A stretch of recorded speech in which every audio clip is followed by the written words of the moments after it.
নমস্কার ভিউয়ার্স বা বন্ধুরা, আমি রমাপ্রসাদ শাস্ত্রী বলছি, সেই বিখ্যাত গ্রন্থ লাল কেতাব থেকে। আজকের কেন মানুষ ঋণগ্রস্ত হয়ে যায় বাস্তুদোষের কারণে। বাস্তুদোষ যদি বাড়িতে থাকে তবে কিন্তু আপনি জ্যোতিষীদের পাথর কবচ যাই করুন, জ্যোতিষীর দ্বারা বা শাস্ত্রীদের যারা মানে জ্যোতিষী শাস্ত্র বা তন্ত্র মন্ত্র যাই বলেন, কোনো কাজ হবে না। সুতরাং প্রথমেই বাড়িটা যখন শুরু করবেন, বাস্তুকারের কাছে যান, তাদের কাছে প্ল্যানটা নিন ভালোভাবে কোথায় কি হবে, অথবা অবশ্যই আমার কথাগুলো শুনুন। বাস্তুকারের মতোই আপনাদের বলছি যা প্রয়োজন, যাতে আপনার বাড়ি অশুভ না হয়। যেমন এক নম্বর বলছি, আমাদের হিন্দু ধর্মে আছে উত্তর পূর্ব কোণ, এটা সকলেরই জন্য।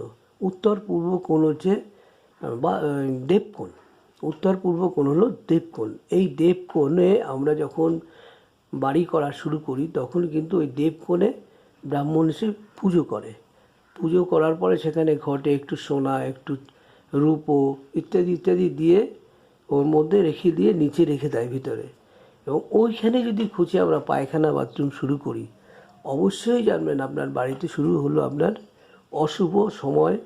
ইভেন কি এই বাড়ি করতে করতে এই বাড়ির যে কর্তা তার ক্ষতি হয়ে যাওয়ার আশঙ্কা থাকে 80%।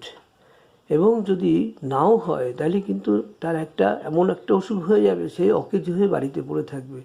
ছেলে মেয়ে যারা আসবে হবে বা থাকবে, লেখাপড়া হলো চাকরি হলো না, অশান্তি বাড়িতে লেগেই আছে, স্বামী স্ত্রীর মধ্যে, ছেলে মেয়েদের মধ্যে, কেউ কারুর কথা শোনে না। একমাত্র পায়খানা দিয়ে এটা শুরু হয়ে যাবে। কিন্তু সাবধান, ওখানে পায়খানা বাথরুম অবশ্যই করবেন না। আর এইবারে পায়খানার ভিতরে সিস্টেমটা অবশ্যই জানুন।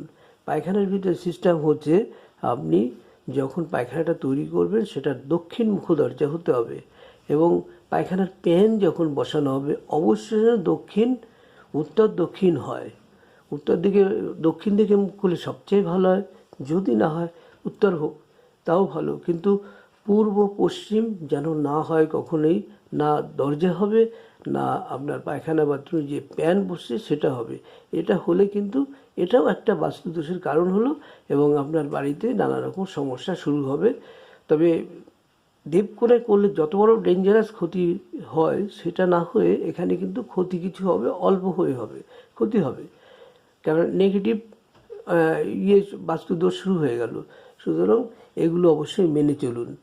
আবার কেন আমরা ঋণ হই, কেন আমরা আমাদের চাকরি বাকরি সব কিছুতেই বাড়ি থেকেই শুরু হয় সব কিছু। বাড়ি যদি শুদ্ধ হয়, বাড়ি যদি সুন্দর হয়, ছোট হোক কিন্তু নিয়ম মাফিক হোক, তবে কিন্তু আপনার ঋণ হবেন না। যেমন একটা বলি আপনাকে, আপনি আপনার বাড়ি অথবা ব্যবসার জায়গায় একটা ব্যাপার লক্ষ্য করে রাখবেন, যে সেখানে জল নিকাশি ব্যবস্থা যেন উত্তর পূর্ব দিকেই হয়। তাহলেই আপনার ঋণ সমাপ্ত হবে এবং আর্থিক সমৃদ্ধি বৃদ্ধি পাবে। আর একটা বলছি আপনাকে, যদি আপনার বাড়ির অথবা ব্যবসায়ের জায়গায় ভাঙা অথবা টুকরো কোনো যন্ত্র, দাঁড়িপাল্লা, মেশিন, ক্যাশ বাক্স অথবা সিন্ধুক, থেমে থাকা ঘড়ি অথবা ভাঙা কাঁচ, খারাপ কুলার, অব্যবহৃত জল অথবা না জ্বলা বাল্ব ইত্যাদি আছে, এসবের জন্য আপনি ঋণগ্রস্ত হয়ে পড়বেন। তখন আপনি এইসব বাতিল হওয়া জিনিসগুলো কোনো ফেরিওয়ালার কাছে বিক্রি করে দেবেন। কিন্তু বাড়ির মহিলারা একটু সমস্যা করে, যে এগুলো থাকুক, আজকে না হোক কাল লাগবে, কাল না হোক পরশু লাগবে, লেগে যাবে, কিন্তু লাগে না, ওই বাড়িতেই পড়ে আছে। যতদিন বাড়িতে পড়ে থাকবে আপনি ঋণগ্রস্ত হবেন, সংসারের কলহ হবে, সমস্যা বেড়েই যাবে। এগুলো কিন্তু অবশ্যই লক্ষ্য রাখবেন। অবশ্যই জানা প্রয়োজন যে যেসব বাড়িতে জিনিসগুলো আছে যেগুলো যেন কোনো রকমই যেন বাড়িতে থাকে না, যেমন আজলা ভাল্ব যেগুলো নষ্ট হয়ে গেছে সেগুলো কখনোই রাখবেন না বাড়িতে, এগুলো ফেলে দিন বা বিক্রি করে দিন। এই কারণে কিন্তু ঋণগ্রস্ত হয়ে পড়তে পারেন।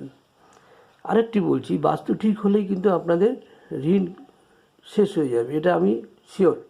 আপনার অফিস, ব্যবসার জায়গা অথবা বাড়ির ছাদের ঢল পশ্চিম দক্ষিণ দিকে বেশি হলেও ঋণের পরিমাণ বৃদ্ধি পেতে পারে, এটাও নজর রাখবেন।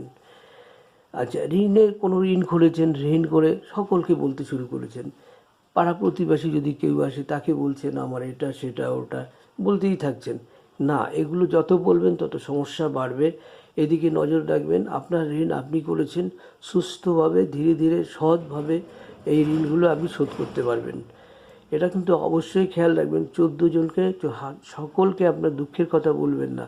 দুঃখের কথা যত বাড়বেন ততই আপনি ঋণগ্রস্ত হয়ে পড়বেন, লোকেও আপনাকে ভালো চোখে দেখবে না। বাড়ি অথবা ব্যবসার জায়গায় ব্রহ্মস্থল অর্থাৎ বাড়ির মাঝখানে অর্থাৎ পুরো বাড়ির কেন্দ্রস্থলটি সবসময় খালি অথবা পরিষ্কার রাখবেন। ওখানে কোনো অব্যবহৃত জিনিস রাখবেন না, কোনো অশুভ জিনিস রাখবেন না, খুব ভারী জিনিস রাখবেন না। তবে কিন্তু আপনার বাড়িতে অশুভ লক্ষণের, আপনার ব্যবসাতে অবশ্যই অশুভ শুরু হবে এবং ঋণগ্রস্ত হয়ে পড়বেন। ধীরে ধীরে আপনি বুঝতেই পারবেন না কেন এটা হচ্ছে। তারপরে যদি আপনার বাড়ি অথবা ব্যবসার জায়গার কাছে কোনো গর্ত, ইঁদুরের গর্ত, কোনো গাছ বা ভাঙলে দেখবেন দুধের মতো বেরোয়, ফাটা অথবা উঁচু নিচু জমি ব্যবসার জায়গায় অবশ্যই রাখবেন না, বাড়ির সামনেও রাখবেন না। কাটা গাছ থেকে থাকে যদি, তবে সেটাও তুলে ফেলবেন, এতেও আপনি ঋণগ্রস্ত হয়ে পড়বেন। এই রকম পরিস্থিতি থেকে আপনি তাড়াতাড়ি বাঁচার চেষ্টা করুন। যদি দেখা যায় যে সাপের গর্ত আশেপাশে থাকা অসম্ভব, কিন্তু ইঁদুরের গর্ত আশেপাশে থাকলেও থাকতে পারে, এগুলো বন্ধ করে দিন। কোনো গাছ বা ভাঙলে, কোনো গাছ যা ভাঙলে দুধ বের হয়, কাটা গাছ, এগুলো পরিষ্কার করে ফেলুন। এই রকম করলে খুবই তাড়াতাড়ি শুভ পরিস্থিতির সৃষ্টি হতে পারে, শুরু হবে, যাতে আপনি ঋণগ্রস্ত হওয়া থেকে মুক্তি পাবেন। এটা অবশ্যই দেখে শুনে করুন। আমার কথাগুলো ভালো করে শুনুন। আমি একটা কথা 2-3বার বলে দিয়েছি। আচ্ছা, বাস্তুদের জন্য কেন আমরা ঋণ হই, আরও নিয়মগুলো আছে। কোনো ব্যবসার জায়গায় বাড়িটি যদি দক্ষিণ পশ্চিম অথবা পশ্চিম উত্তরের দিকে বেশি হয়ে যায়, তবে আপনি ঋণগ্রস্ত হয়ে পড়বেন। এই উপায় আপনি এইভাবে করতে পারেন যে দিকের জায়গাটা বেশি আছে সেই দিকটা আলাদা করে দিন, অর্থাৎ ওই জায়গাটিতে আপনি আলাদা করে কোনো ঘর তৈরি করে নিন। যদি আপনি বাড়ির অথবা ব্যবসার পশ্চিম ও দক্ষিণের দিকে বড় দরজা হয়, তবুও আপনি ঋণগ্রস্ত হয়ে পড়বেন। কি বললাম? যদি আপনার যে বাড়িটা করেছেন তার দক্ষিণ এবং পশ্চিম কোনো যদি বড় দরজা থাকে, সেটাও কিন্তু আপনি অবশ্যই ঋণগ্রস্ত হয়ে পড়বেন। এক্ষেত্রে আপনি কি করুন, উত্তর দিকে এসে একটা ভালো দরজা করুন, এতে আপনার অশুভর কোনো কারণ আর থাকবে না। যদি আপনার ব্যবসায় কর্মচারীদের সঙ্গে,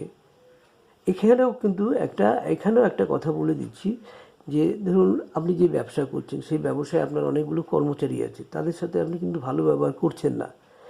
এইরকম যদি করেন তাহলে কিন্তু ব্যবসায় আপনার ক্ষতি হবে। এবং দেখা যায় আজকালকার দিনে দেখা যাচ্ছে যে ব্যবসায় যে বড় বড় দোকান বা ছোট দোকান যাই হোক, সেখানে কর্মচারীর একটা ভূমিকা থাকে।